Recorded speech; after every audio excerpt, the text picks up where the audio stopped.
আমাদের ধৈর্যের সীমা আছে। ধৈর্যের সীমা অতিক্রম করবেন না, আমাদেরকে বাধ্য করবেন না। আপনারা এখনো পদক্ষেপ নিন, এখনো সময় আছে। দেশটাকে ঠিক করুন, নিরাপদ করুন। সংস্কারের দরকার নেই। ঘোড়ার ডিমের সংস্কার করবেন আপনারা। আমরা বুঝে গেছি আপনাদের পার্সোনাল এজেন্ডা, এগুলো হবে না। বাংলার মাটিতে এগুলো হতে দিব না। আমি পরিষ্কার করতে চাই, আমি এখানে এসেছি বিকজ আমি নিজেকে সেফ ফিল করছি না এবং আমার 3 কন্যার জন্য আমি এই পরিবেশ চাই না। হয়তো আমার সুযোগ আছে, আমি আমার বাচ্চাদের নিয়ে দেশের বাইরে চলে যেতে পারি, কিন্তু কেন আমি আমার দেশ ছেড়ে কেন যাব? কেন আমার এমন মনে হবে যে সন্ধ্যা হওয়ার সাথে সাথে আমার কেন এত ভয় লাগবে?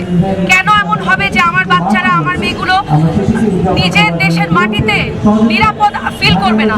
শুধু আমি আমার পরিবারের কথা বলবো না, এখানে লক্ষ লক্ষ মা বোনেরা, আপনারা জানেন, গৃহিণী আছে, নানা শ্রম পেশাজীবীর মেয়েরা আছে, মানুষ আছে, তাদেরকে আমরা রাষ্ট্রের কাছে দাবি করি নিরাপত্তা। রাষ্ট্র আমাদের সেই নিরাপত্তা দিতে ব্যর্থ হচ্ছে। পোশাকের কারণে তাহলে শিশুরা কিভাবে ধর্ষিত হলো? সংগ্রামী বন্ধুগণ, আপনাদের কাছে আমি প্রশ্ন রাখতে চাই, বোরখা না পরার কারণে নাকি ধর্ষিত হয়, তাহলে এই শিশুরা কিভাবে ধর্ষণের শিকার হচ্ছে? নারী ওখানে গেল কেন?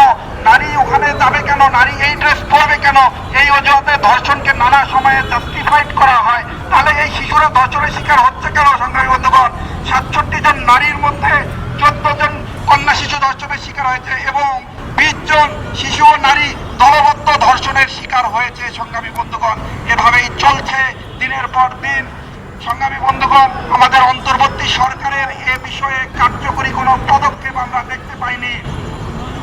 আমরা দেখেছি তারা অপারেশন ডেভিল হান্টের নামে ডেভিল হান্ট করছে, কিন্তু যারা এই যে দিনে দুপুরে মানুষকে ছিনতাই করছে, বাসে জিম্মি করে যাত্রীদেরকে ডাকাতি করছে, তারা কি ডেভিল না? তারা কেন প্রকাশ্যে ঘুরে বেড়াচ্ছে? তাদেরকে কেন গ্রেফতার করা হচ্ছে না? সংগ্রামী বন্ধুগণ, এই যে ধর্ষকরা বুক ফুলিয়ে ঘুরে বেড়াচ্ছে, তাদেরকে কেন গ্রেফতার করা হচ্ছে না? সংগ্রামী বন্ধুগণ, আমরা জানি, আমরা দেখেছি যে বিগত সময়ে অনেক চিহ্নিত অপরাধীকে জামিন দেওয়া হয়েছে, ছাড় দেওয়া হয়েছে এবং আপনারা এও জানেন এর আগে জেল ভেঙে অনেক আসামি পালিয়েছে, চিহ্নিত অপরাধী পালিয়েছে, তাদেরকে এখন পর্যন্ত গ্রেফতার করা হয়নি।